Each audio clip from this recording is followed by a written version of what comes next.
솔직 담백하시군요. 의회 의원 당선 축하드립니다. 의원님이 존경하는 우리나라 정치인 누가 있을까요? 있다면 특별히 존경하는 이유 있을까요? 이 부분도 한번 좀 물어봤으면 좋았을 텐데. 예.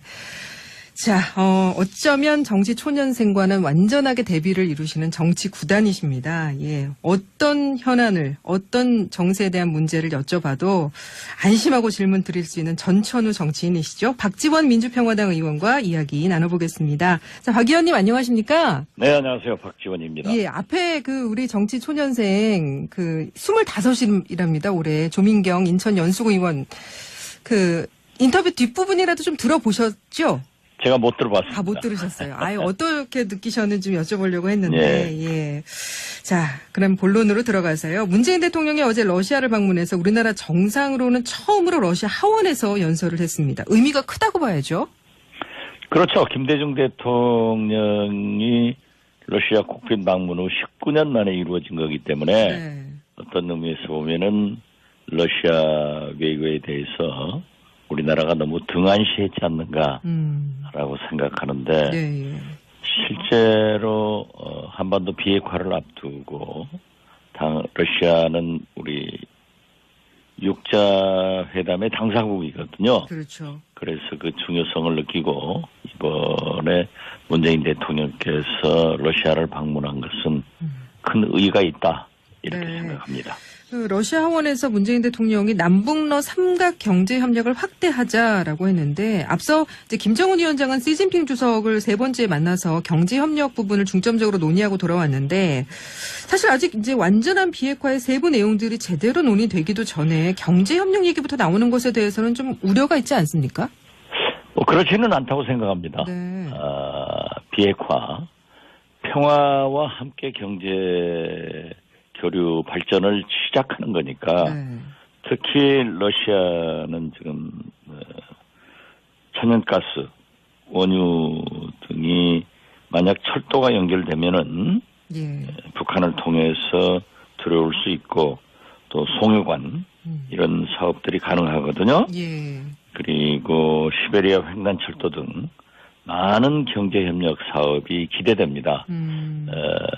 2000년 6.15 남북정상회담 후 예. 러시아에서 이 푸틴 대통령이 이 시베리아 횡단철도에 대해서 많은 관심을 가지고 당시 철도청장을 우리 한국에 파견시켜가지고 네네. 실질적으로 우리나라 철도청장과 회담도 했고 예. 함께 예. 러시아를 방문해서 두만강 연결하는 그 철도 등 현지 답사도 했거든요. 예. 그렇기 때문에 이렇게 비핵화를 앞두고 경제 교류 협력을 강화하기 위해서 움직이는 것은 네. 양국은 물론 북한과 함께 발전할 수 있는 계기가 되기 때문에 저는 잘 준비하신다.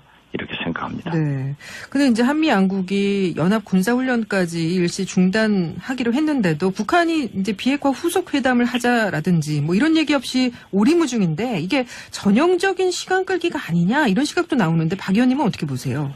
글쎄요, 볼턴 트럼프 대통령 외교안보 보좌관도 네. 굉장히 그 속도전을 요구했고 지금 6월 12일 북미 정상회담 싱가포르 회담 후 예. 폼페이어 국무장관이 후속 회담을 하러 가겠다. 하러 가겠다 했는데 아직 이루어지지 않았습니다. 예. 제가 볼 때는 이제 북한의 그러한 인력 풀의 한계가 있기 때문에 네. 김정은 위원장의 중국 방문에 대해서 이제 전력을 쏟았기 때문에 네. 아마 이제 돌아왔고 했기에 저는 이번 주말 혹은 내주에는 폼페이오 장관과의 어떤 접촉이 이루어질 것이다. 그렇게 예상합니다. 예. 그리고 이건 좀 다른 질문인데요. 국민적인 관심을 모으는 부분은 내일 새벽에 러시아 월드컵 우리나라와 멕시코전을 문재인 대통령이 러시아에서 사상 처음으로 직관한다는 거 아닙니까? 그러니까 지난 스웨덴전에서 우리나라가 아깝게 졌고 선수들 사기가 저하된 상황에서 문 대통령이 직접 경기장에서 관람을 해서 그래서 이긴다면 지지율 더 올라가지 않을까요? 이거는 좀 재미로 듣는. 당연히 지지율이 그럴까요? 가는 것에 관계없이 우리 팀이 이겨야죠. 예. 그리고 특히 대통령께서 러시아에 가셔서 네. 관전을 하시기 때문에 네. 우리 선수들의 사기가 예. 올라서 꼭 이기기를 바랍니다. 예, 알겠습니다. 그리고 예. 이겨서 대통령 지지도 올라가면 좋죠. 그렇죠. 예. 예. 자, 어제 정부 부처가 검경 수사권 조정 합의안에 서명을 했습니다. 검찰에서는 수사의 사법 통제가 어려워졌다 이런 불만 나오고 반대로 경찰에서는 실리는 검찰이 다 챙겼다 이런 지적 나오는데 의원님 어떻게 보세요?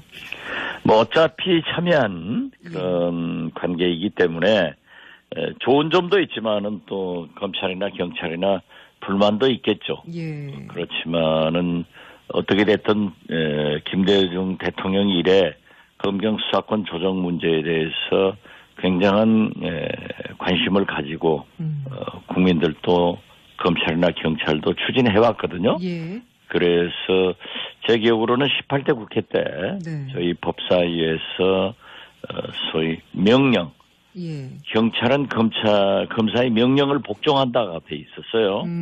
이걸 경찰은 검사의 명령을 복종한다. 경찰은 예. 검사의 명령을 복종한다. 명령 복종권이 삭제됐고 예. 내사 단계에는 검사의 지휘를 받지 않는다. 예. 이 두 가지 해결하는데도 엄청난 시간도 희생도 그 노력도 했습니다. 예, 예. 그런데 지금 보면은 상당히 그 진전된 안이기 때문에 과연 이제 공은 국회로 넘어왔는데 네. 국회에서 이 법안이 어떻게 손질될 것이며 어떻게 통과될지 저는 굉장히 그 어둡게 봅니다. 아, 왜냐하면 어둡게요. 예. 예, 국회에서는 사실 그 국회 선진화법이 있어가지고 네네. 과반수 가지고 안 되거든요. 3분의 2.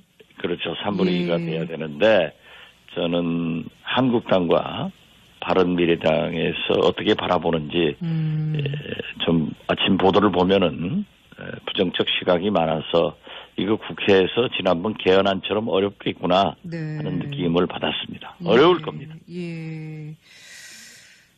그렇군요. 지금 이제 보면은 그동안 검경 수사권 조정은 이제 여러 차례 시도가 돼 왔지만 계속 실패했잖아요. 그렇죠. 그러니까 검찰의 힘이 막강했고 상대적으로 경찰의 실력은 부족했기 때문이라고 볼 수가 있었는데 이제는 그래도 그 여건이 좀 성숙했을까요? 성숙은 많이 됐고 또 국민들도 그러한 검경 수사권 조정에 대해서 많은 관심을 가지고 있었고 예. 일정 부분 경찰이 맡아야 된다는 공감대도 가지고 있습니다. 네. 근데 경찰 권력만 비대해지는 거 아니냐 이런 우려도 있지 않습니까? 물론 뭐 그런 우려도 있고 저런 우려도 있지만은 네. 그래도 언제까지 무소불위의 검찰에 모든 것을 맡겨야 되느냐 하는 여론이 더 많거든요. 그렇기 때문에 조정의 필요성은 느끼는데 네. 이렇게 서로 경찰이 검찰이 국민 앞에 문제는 국민의 인권 문제인데 예. 밥그릇 싸움을 해서 되겠느냐. 그렇기 때문에 경찰에서도 검찰에서도 상당히 자제하는 모습도 보입니다만은 네. 거듭 말씀드리지만 문제는 국회입니다. 국회 선진화법 때문에 과연 가능할 것인가 예. 하는 문제에 대해서 공은 국회로 넘어왔기 때문에 좀 여러 가지 생각이 깊어집니다. 민주평화당에서는 어떻게 여기에 대해서 찬성하는 입장이세요? 어떤 입장이세요? 아직 원내대표 대책회의에서 논의를 하지 않은 것으로 알고 있는데 네. 민주평화당은 상당히 그 찬성하는 입장에 가깝습니다. 예. 그런데 그러나 디테일한 문제에 대해서는 뭐 조정을 해야겠다는 의원들도 나올 거예요. 예. 해봐야죠. 예. 그렇죠. 근데 그러나 총론적으로 찬성한다 이겁니다. 네. 자유한국당하고 바른미래당이 사실 이제 이번 선거에서 참패의 쓴맛을 보게 된 이유 중에 하나가 정부 정책에 계속해서 발목 잡기식으로 이렇게 해온 것도 있는데 그래서 기존에는 이제 수사권 조정에 반대 입장을 냈었지만 이번에는 좀 민의를 의식하지 않을까요? 좀 전향적으로 나올 가능성 전혀 없다고 보십니까? 글쎄요, 저도 예. 문제는 국회는 국민을 보고 하는 거거든요. 예. 민심이 무엇을 요구하느냐 그렇기 때문에 조금 더 봐야겠지만은 지금 현재까지의 반응을 보면은 자유한국당과 바른미래당에서는 좀 네거티브한 부정적 시각을 표출하고 있기 때문에 네네. 어렵다 저는 그렇게 진단하고 있습니다. 예. 총선이 이제 1년 10개월 남았습니다. 자유한국당에서는 서청원 의원이 탈당했고 김무성, 정종섭, 윤상직 이런 의원들이 뭐 불출마 선언 이어지고 있는데 자유한국당 앞으로 어떻게 될까요? 뭐 지금 어제도 뭐 대여섯 시간 원총회를 했다고 하지만은 예. 오히려 갈등이 심화되고 있다는 보도입니다. 예. 남의 당에 대해서 얘기하는 것은 조심스럽지만은 저는 이런 진통을 겪어서 결국은 봉합해서 나가리라고 봅니다. 바른미래당하고 자유한국당은 더 결국 이제 다시 합치게 될까요? 저는 그렇게 보고 있습니다. 예. 그리고 그러한 통합의 장작부를 많이 떼고 있는데 예. 그 결과야 알겠습니까? 그렇지만은 저는 그렇게 보고 있다는 개인적 말씀을 드립니다. 그런데 이제 또 보수 진영 대개의 언론도 예. 그 통합으로 가고 있다 이렇게 보더라고요. 근데 박 의원님이 이제 바른미래당하고 한국당은 합칠 거라고 이제 계속해서 말씀을 하셨지 않습니까? 그래서 네, 그렇습니다. 이 부분에 대해서 보수 진영에서는 박 의원님이 민주당하고 합치고 싶어서 자꾸 그렇게 몰아가는 거다 이런 시각을 내놓더라고요. 뭐 여러 시각을 내놓을 수도 있고 예. 그 견해이기 때문에 예. 누가 저의 행보에 대해서 평가하는 것 그 자체도 저는 경청을 합니다. 그렇지만은 우리 민주평화당은 민주당과 예를 들면은 예. 문재인 대통령의 대북 정책이나 적폐청산 네. 개혁에는 아낌없는 협력을 하지만은 예. 지금 현재 민생 경제 이런 문제에 대해서는 비판적 자세를 가지면서 예. 경쟁을 할 겁니다. 예. 그래서 협력과 경쟁 그리고 대안을 제시하는 그런 거기 때문에 아직 그 총선 민의가 네. 다당제였고 그래서 저희는 민주평화당을 지키면서 그러한 협력과 경쟁을 하는 체제로 가겠다 네. 하는 것이 지금 우리 당 의원들의 전체적인 생각입니다. 지금 이제 수사권 조정안을 비롯해서 개헌 논의도 다시 불을 지펴야 할 텐데요. 지금 여당 단독으로 130석 갖고는 할 수 있는 게 없지 않습니까? 그러니까 지금 민주당이나 문재인 대통령은 전부 합해봐야 130석이기 때문에 네. 우리 민주평화당의 도움 없이는 국회에서 한 발자국도 못 나갑니다. 예, 예. 그래서 소위 정의당 우리 민주평화당을 합치면은 소위 157석이기 때문에 예. 157석 가지고 뭐 예산이나 추경이나 총리 인준 등 인사 문제는 가능하지만은 예. 개혁 입법 같은 경우에는 합의가 되지 않으면은 3분의 2가 필요한 네네. 저는 기형적인 국회가 세계에서 우리나라밖에 없다고 생각해요. 3분의 2가 개헌사항처럼 모든 법안을 발목을 잡고 있기 때문에 네. 실제로 박근혜 대통령도 그러했지만은 지금 현재 문재인 대통령께서도 법과 제도에 의한 개혁은 하나도 되고 있지 않는 겁니다. 그래서 개헌 문제도 똑같은 결과다 이렇게 봅니다. 예. 그런데 이제 더불어민주당하고 민주평화당이 연정을 해야 된다 이런 시각들이 많은데 추미애 대표가 가능성 제로다라면서 사실상 거절을 했던데요. 이거는 왜 그랬다고 보세요? 본래 추미애 대표하고 야당하고 어떤 대화가 없었습니다. 네. 저도 전혀 없었고 제가 당대표 할 때도 공식적인 그런 대화만 했었지 별로 없었는데 뭐 청와대 쪽에서나 민주당 쪽에서 얘기하더라도 추미애 대표 얘기는 별로 안 하더라고요. 네. 의미 없습니다. 또 그 결정할 몫은 네. 대통령께서 하시는 거니까. 예. 그럼 문재인 대통령은 이제 국정을 원활하게 수행하기 위해서라도 연정을 할 것이라는 말씀이신 건가요? 그렇게 딱 단언해서 말씀은 없었지만은 협치를 해야 된다.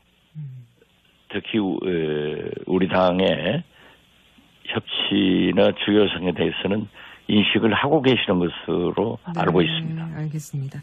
끝으로 한 가지 질문만 좀 더 드려보고 싶은데요. 안철수 전 후보가 어제 새벽에 조용히 귀국했는데 당 안팎에서 정계 은퇴 압박을 받고 있죠. 정치 대선배로서 충고 한마디 하신다면 거취 문제 어떻게 해야 된다고 보십니까? 안철수 대표는 이름 그대로 좀 안쓰럽게 생각합니다. 그리고 제가 그러한 얘기를 할 가치를 느끼지 못합니다. 본인이 알아서 잘하시겠죠. 예, 뭐 정치를 접어야 된다, 아니다, 한 번의 기회를 더 줘야 된다, 이런 의견들이 분분하더라고요. 그건 뭐 국민이 그렇게 생각하고 있는 걸 잘 알겠죠.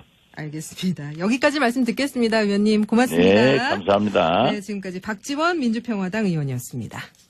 네, 1074 교류 협력을 강화하기 위해서 움직이는 것은 네. 양국은 물론 북한과 함께 발전할 수 있는 계기가 되기 때문에 저는 잘 준비하신다 이렇게 생각합니다. 네. 근데 이제 한미 양국이 연합 군사 훈련까지 일시 중단하기로 했는데도 북한이 이제 비핵화 후속 회담을 하자라든지 뭐 이런 얘기 없이 오리무중인데 이게 전형적인 시간 끌기가 아니냐 이런 시각도 나오는데 박 의원님은 어떻게 보세요? 글쎄요, 그 볼턴 트럼프 대통령 외교안보 보좌관도 네. 굉장히 그 속도전을 요구했고 지금 6월 12일 북미 정상회담 싱가포르 회담 후 예. 폼페이어 국무장관이 후속 회담을 하고 하러 가겠다. 하러 가겠다 했는데 아직 이루어지지 않았습니다. 예.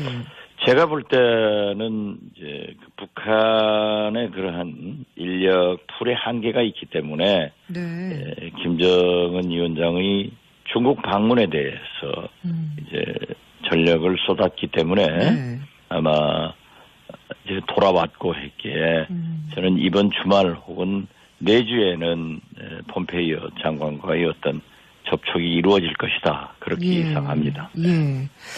그리고 이건 좀 다른 질문인데요. 그 국민적인 관심을 모으는 부분은 내일 새벽에 러시아 월드컵 우리나라와 멕시코전을 문재인 대통령이 러시아에서 사상 처음으로 솔직 담백하시군요. 의회 의원 당선 축하드립니다. 의원님이 존경하는 우리나라 정치인 누가 있을까요? 있다면 특별히 존경하는 이유 있을까요? 이 부분도 한번 좀 물어봤으면 좋았을 텐데. 예.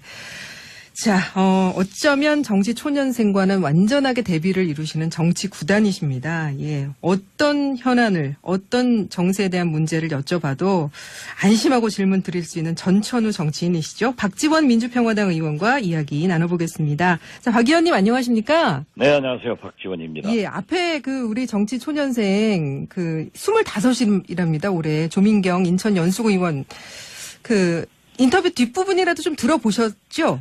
제가 못 들어봤습니다. 못 들으셨어요. 어떻게 느끼셨는지 좀 여쭤보려고 했는데, 예. 자, 그럼 본론으로 들어가서요. 문재인 대통령이 어제 러시아를 방문해서 우리나라 정상으로는 처음으로 러시아 하원에서 연설을 했습니다. 의미가 크다고 봐야죠. 그렇죠. 김대중 대통령이 러시아 국빈 방문 후 19년 만에 이루어진 거기 때문에 어떤 의미에서 보면은 러시아 외교에 대해서 우리나라가 너무 등한시했지 않는가라고 생각하는데 실제로 한반도 비핵화를 앞두고 러시아는 우리 육자회담의 당사국이거든요. 그렇죠. 그래서 그 중요성을 느끼고 이번에 문재인 대통령께서 러시아를 방문한 것은 큰 의의가 있다. 낙관한다는 거 아닙니까? 그러니까 지난 스웨덴전에서 우리나라가 아깝게 졌고 선수들 사기가 저하된 상황에서 문 대통령이 직접 경기장에서 관람을 해서 그래서 이긴다면 지지율 더 올라가지 않을까요?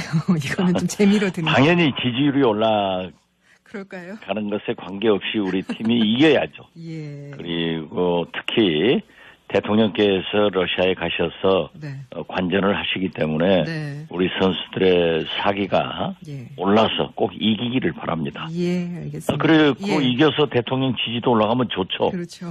예. 예. 자, 어제 정부 부처가 검경 수사권 조정 합의안에 서명을 했습니다. 검찰에서는 수사의 사법 통제가 어려워졌다 이런 불만 나오고 반대로 경찰에서는 실리는 검찰이 다 챙겼다 이런 지적 나오는데 의원님 어떻게 보세요?